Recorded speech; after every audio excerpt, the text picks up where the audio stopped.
Hi everyone, I'm Alistair Williams, and we're playing Random or Relevant with the incomparable Kyle Dean Massey.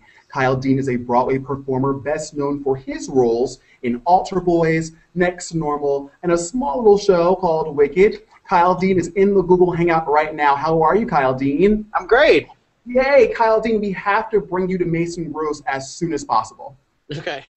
So let's get right into the game. Here's how we play. I'm going to give you two question categories, random questions or relevant questions. Random questions will range in topics from food to pop culture. Relevant questions will pertain to your career or the industry in general. So let's play. You choose random or relevant. Let's start with relevant. I like it.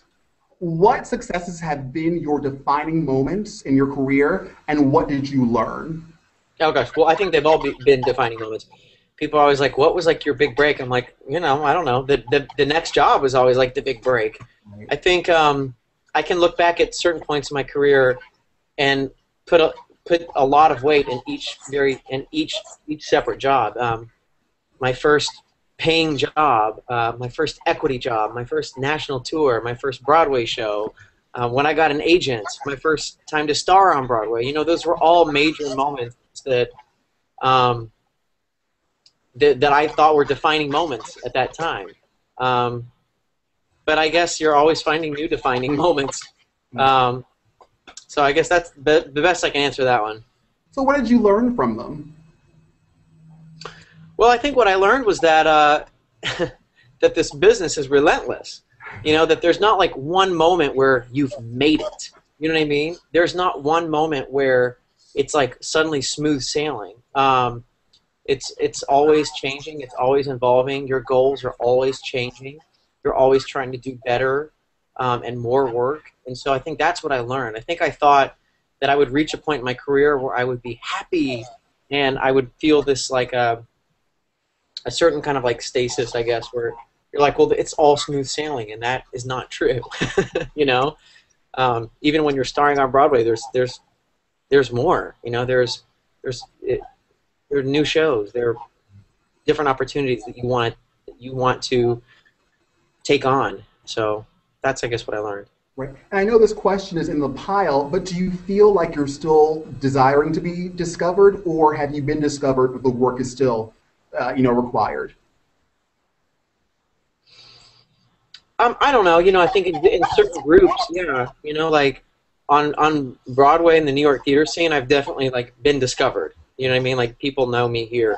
Like in LA, like I'm still kind of a new kid in town over there. Like, TV land, I'm still kind of an unknown person that does like little bit parts on TV shows here and there. So I guess it depends on what kind of genre you're talking about. Random or relevant, sir? Okay, random. I love this question. When you dance socially, what do you do with your arms? I do with my arms? Oh gosh. I don't know. I kind of like an arms in the air kind of situation for some reason. I think of this whole bounce thing. That's what I try to do. No, I'm kind of like I like to do a little of this thing. Random or relevant, sir? Okay, relevant. Oh, this is good for you. Where did you go to college, and how was your college experience? I went to school at Missouri State University, as it's called now. And it was great. I feel like I learned everything that I know there pretty much. I grew up in a small town in Arkansas, and although I had really terrific teachers, I had a great choir teacher, and I had a very inspiring like drama teacher, and I had a great piano teacher and great dance teachers, but I did not have the elements to bring those things together. I did not have the training to do that. And so I learned all of that in college. So it was a great experience. And it was not a conservatory program, so I got to learn about all kinds of other things too, which I loved doing. And I feel like, the whole experience enriched my life. It just, when I look back on it, it seems like just a little blip. But it was great. I feel like I grew up a lot there. I learned a lot there, and I was really, really happy that I went to school there. So was it hard for you to make a transition into New York, living in Missouri for 4 years? No. It wasn't. Like by the time I got to the end of college, I was ready to go. I feel like I had I had the tools. I was ready to leave. So, you know, I guess if there was a transition that was difficult, it's just getting used to living in New York City, which is a city unlike any other city in America. You know, you have to kind of, you have to get used to living here to a certain extent. Right. And how about building your network in New York? Was it hard to do in Missouri, or were you not worried about that? Well, I left school and I came to New York for one semester during my junior year. So I kind of, you know, tested out the waters a bit.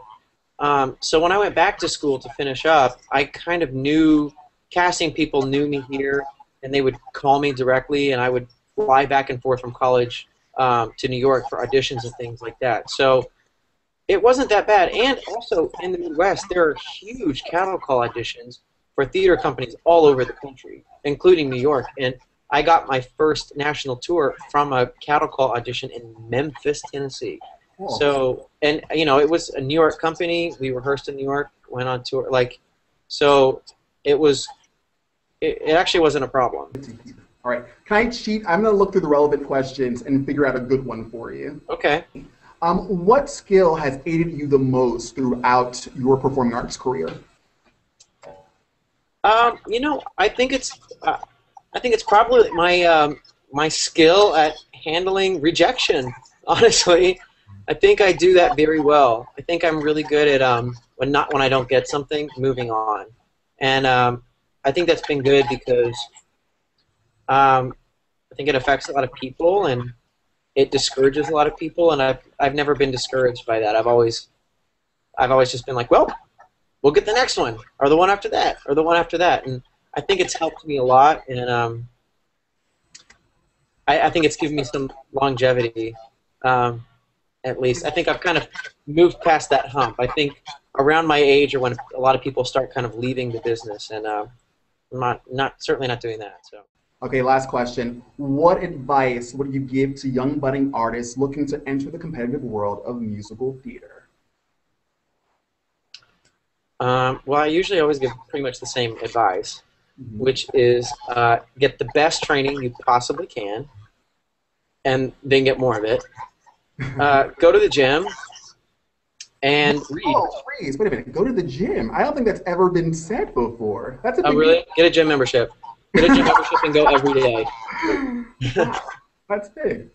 Well, yeah, I mean, let's be real. It's like this is a business where you're selling yourself, and the way you look is very important. And you would be surprised how many people work that are pretty much talent-free but look amazing. So why would you not want to just pick that up as something to have? You know what I mean? Like, why not try to look great? Right.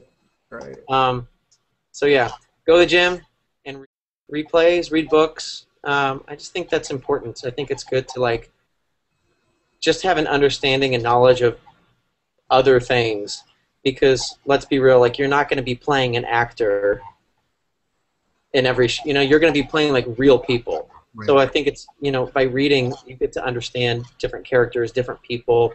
You get to go into other people's worlds and imaginations, and I think that's inspiring and helpful, and it's just, I think you want to be a well-rounded artist, and I think that's one way to do it.